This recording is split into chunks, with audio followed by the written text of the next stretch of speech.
Need to go anywhere to learn anything. In fact, to develop the arid lands, you don't need to go to Israel. You don't even need to go to university. Just need common sense. That woman in Nepal was saying, whom have you employed as coast guards?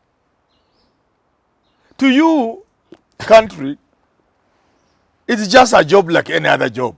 So you bring people from Nyeri, from Vihiga. Somebody seeing water for the first time, and you're employing him as a coast guard. I like what that woman said. Sisi tuna vijana wanapiga mbizi wanakaa dakika 30 ndani wakitafuta pweza. They have men, boys who have grown on the ocean. They can dive inside and be there for 30 minutes without these even modern gears.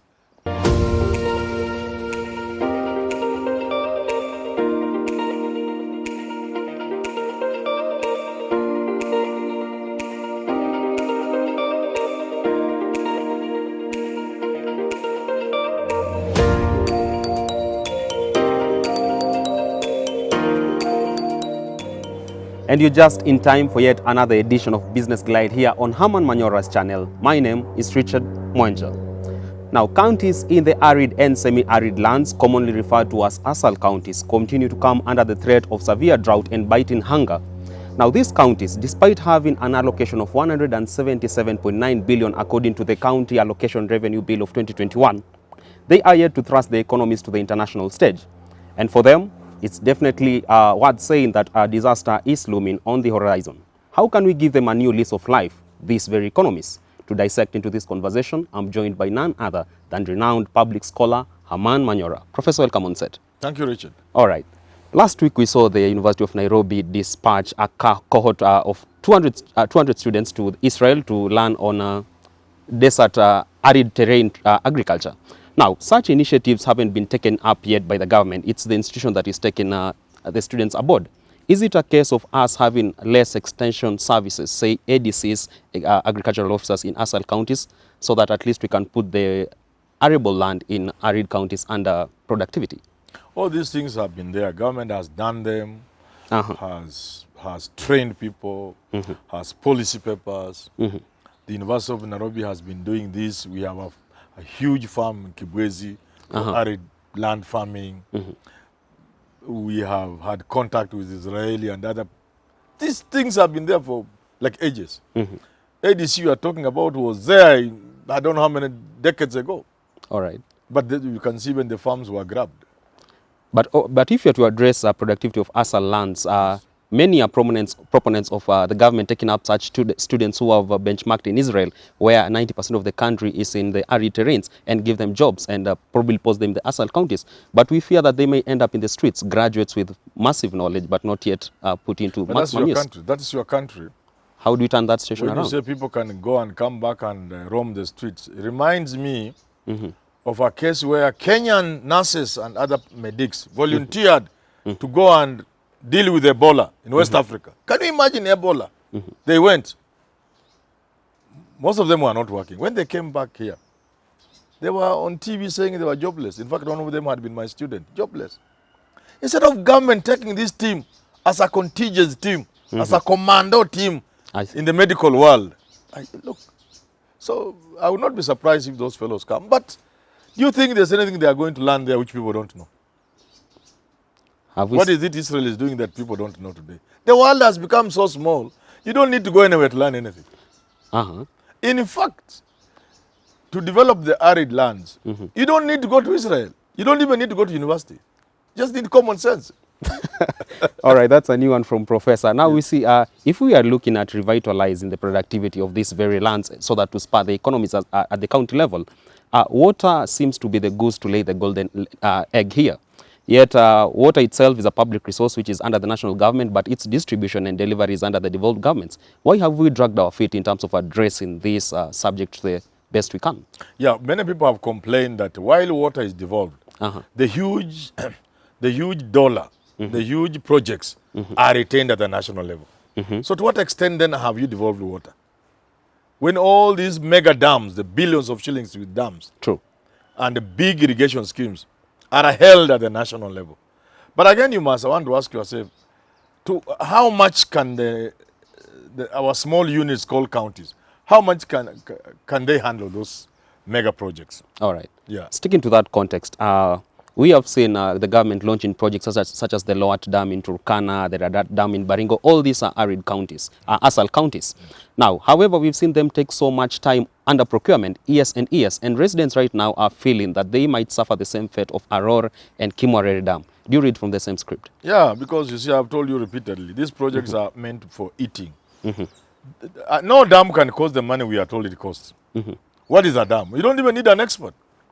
Just go up with a helicopter and look at the terrain down and see what you can block, check the soils, how much they can retain water, where you can block, because it's supposed to be basin-like. You can't go on a plane and create a dam unless it's a big multi-billion-dollar project. But these small dams of this country, you just need to look at the topology.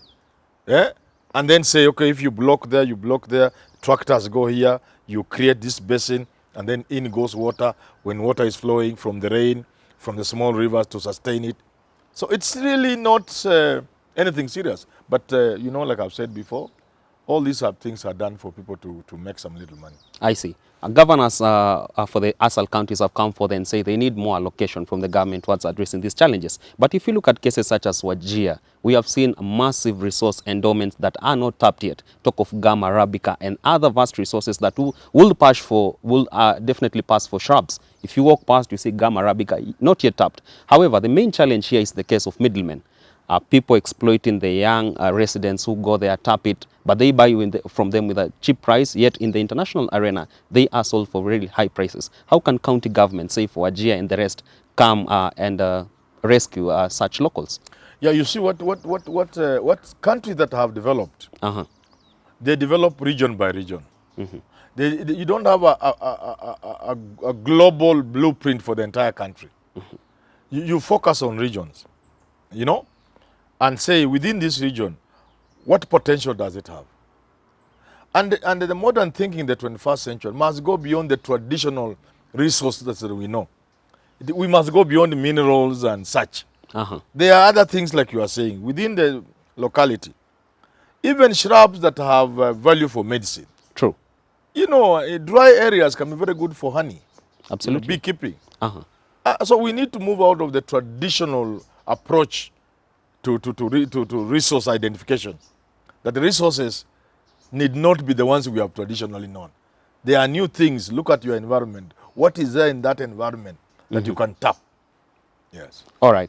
We saw back in 2012, the oil discovery in Lokichari in Turkana came with a massive excitement for the residents and also the larger government, national government. However, several years later, the viability of the project isn't yet sure. And locals right now are even cursing the project. Now, should we enhance our efforts in terms of exploring resources in other counties? Or now that Turkana oil project isn't as viable as we thought, we should hold that and really focus on what we have tapped so far? Even countries that have huge resources of oil that are being exploited, they even buy oil. It has been called the curse of Africa. I wasn't even excited myself. Because even if you look at the write-up and what people are saying, government was saying, it wasn't looking like we are going to get anything out of it. But sir, you are not excited because you are not starving like residents in Turkana. You see now, I'm coming there. I'm coming there. And another reason why these projects don't even succeed is the local buy-in is not there. The local community are supposed to watch as people, most likely foreigners, tap into their resources, put them on their back and take out of the country. And they're supposed to watch. And when the time they are given something, a token. But worse, environmental hazard they have to face. So you can see. So sometimes, even the mining in Kuala and the rest, the extent to which they can be successful is quite questionable. All right. Because first, the locals are not really involved. In fact, they are put on the paying end. Community engagement. Yeah, they are not. They are considered not like human beings. I see. The modern world is structured in such a way you cannot engage in, for example, mineral exploitation without involving the people in the area. Because if there are environmental challenges, it is them who will face it. If rivers are going to dry, it's them who will suffer. All right. If emissions are going to cause medical challenges, it's them who will endure that. So you must involve them. so that wherever there's something to mitigate, it's mitigated and they understand. If there's a role for them to play, they understand. For example, the oil in Turkana. These fellows were saying, if you don't give us money from this oil, we will not allow these trucks to pass. You remember that was a problem? Absolutely. Yeah, true. That's the kind of problem we have. The Ministry of Water was on record the other day saying that the reason as to why water hasn't reached even the interior parts of this Asal County is because of the high pumping cost, high energy cost with regards to undertaking that project. However, take a look of Marsabit and Turkana County. They are hugely endowed with sunlight and, of course, wind power. And the Loengalani wind power project has stalled several years later. Shouldn't we as a government now take other alternatives, energy generation alternatives, such as going heavy on solar energy and wind power in these counties? The world is moving towards clean energy, renewable, clean. But you see, in Kenya and other small countries, there is money in the tendering, in the contracts of power generation. So you can imagine a situation where we have sufficient energy from wind power and solar energy. What will these mandarins and these buccaneers in the energy sector do? You want them to go home, who are benefiting from the funny tenders in the electricity generation sector? They will not allow you. So those things will not succeed. Countries like Germany, they don't have as much sunlight as we have. Absolutely. But they have so much electricity, sometimes they pay you to use it. 60 years after independence, we should be addressing such issues, really. Yeah, because really, a country like Kenya should by now be very high up in terms of solar energy, Absolutely. in terms of wind energy, geothermal. And really, there's no other explanation other than if those ones succeeded, this sector will get orphans, business orphans, and they will not allow it to happen. All right. If you take the case of Ethiopia, we have seen renowned athletes such as Kenenisa Bekele come from the most arid parts of Ethiopia. These are people who've gone to the global stage and really invited investors to their country thanks to their performance out there. Yes. If you look at the case of arid lands, go to KDF recruitment annually, like the one that's coming up in a few weeks. The best people who really perform exemplary well are children and both male and female from arid centers. Isn't that enough proof that we have mad talent outside there that really need to be tapped so that, one, it acts as a ground to invite investors on board and also really uplift the lives of these very youths in those economies? Of course. See, haki yetu can have its own consequences. You want to balance. There was a very good case last year or thereabout, where there's an MP, I think she's a women rep or something from Lamu. Absolutely. When there was that tragedy at the coast, where the woman with her child, I think, the car swept away in the ocean, and true. God keep them safe up there and rest their soul. You see, that woman rep was saying, whom have you employed as coast guards? To you, country, it's just a job like any other job. So you bring people from Nyeri, from Vihiga. Somebody seeing water for the first time, and you're employing him as a coast guard. I like what that woman said. True. That woman rep, it took them days. And she was saying, sisi tuna vijana wanapiga mbizi wanakaa dakika 30 ndani wakitafuta pweza. They have men, boys who have grown on the ocean. They can dive inside and be there for 30 minutes without these even modern gears. Same way we have runners out there. So we have people with talent. I see. In the arid areas. We know when it is time to go to the Olympic, we don't send people from around the lake. But when it is time to employ people like in the military, we want to balance. Absolutely. So what you are saying is really serious. Let us tap into the potential we have. If our young men from those areas can make good soldiers, can make good policemen, they can chase after a thief, let's hire them in numbers. And the budget is already there, you can imagine. Let us say, quota system, let us balance, or people who can't even run 1 kilometer without dying, and you are putting them in the police. You get a policeman after serving for 10 years. Perhaps why Bilal is here. He's only 30 and he looks like he's 70. All right. I think you're suggesting Bilal should join the Kenyan Defense Forces. He's from Mandera. I see. Now, if you look at the issue of security in the Asal counties, we have seen rampant terror threats. Now, the sitting government really tried their best to put as much as security agencies can be in those sites. Is it a case that we still need to ramp up the many police stations, KDF camps in the region, or it's community engagement that we need to take to another level so that people know the importance of peace, what that will really translate the economies, or how do we leverage on both fronts? I think it's both. But, you know, the idea of the community interest is very attractive to me. I see. People have said like this. How come, do you know Ethiopia has more Muslims and say Somalis than Kenya? Absolutely. How come they have had less trouble from say Al-Shabaab than us? It's simple. Ethiopians are in charge of their country. They take security as a personal responsibility. You enter a village and everybody knows you are there. You enter a hotel and everybody knows you entered a hotel. You leave a plane, land, up to your hotel, people know you have landed. I mean, I'm not saying the best way of running things, but at least the people know that security is theirs and it's for them. You see, in Kenya here, a man can come and do all manner of things anywhere. Nobody cares. So it is true that we need community engagement. A starting point, and I advise this country, this government, and the country, the starting point to us having community engagement in terms of security is to develop security to some extent. Let counties manage security. I'm saying they will be thinking going into it. I'm not just saying let the all policemen be under the governor. No. I'm saying let us work out something so that there's an element of control that counties have over security agencies and personnel. We need to think. Look at our unique situation. We can't borrow from America or where. We can't copy-paste. But let's have a situation where counties have a role to play in matter of security. All right. That way, the engagement of the citizens All in the security might move forward. I see. From a long-term optic, do you suggest that we form probably the National Drought Management Authority as the lighthouse towards addressing and securing issues to do with ASAL economies? Yeah, we need things of that, that nature. Drought mitigation authority, agencies, whatever. Yeah. But you see, we have all these things in this country. I was heading there. You've come on board and said we don't even need these agencies in the first place. Because these things are there. What is required is a will to do something and avoid it being lazy and outright stupid in certain instances.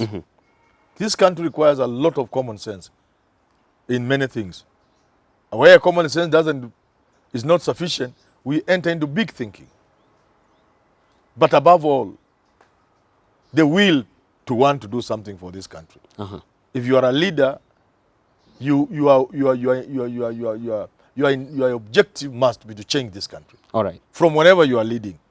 Once we have the will to change this country, all these things are small. In the 21st century, there isn't a single thing we can do in this country. Even look at these vaccines. If government just puts aside 50 billion, we will be producing these vaccines just like, even in a small town like Machakos. Yeah, true. Nyeri, Vihiga, Kakamega, you know. I see. Kwale, you know, Undanyi. These are simple because the world has become so small. Professionals, experts, scientists are interacting with other scientists across the world on a daily and minute-to-minute basis. And therefore, they can very easily do any of these things that in the past you needed to travel thousands of kilometers overseas and be there for many years to learn those things. Yeah. How about formulating the disaster risk management bill? Do you feel that will probably help much? I don't know whether it's there or it's not there. Yeah, it has been proposed. Yeah, if that is to be okay. Anything, because the shame that this brings to us as a people, surely we can't allow this to continue. So if there's anything we can do in terms of policy, in terms of legislation, we need to do it. We need to do everything possible to remove this shame. In the 21st century, and I've said repeatedly, and let me say it here again, we cannot have Kenyans starving to death, captured by international media. All right.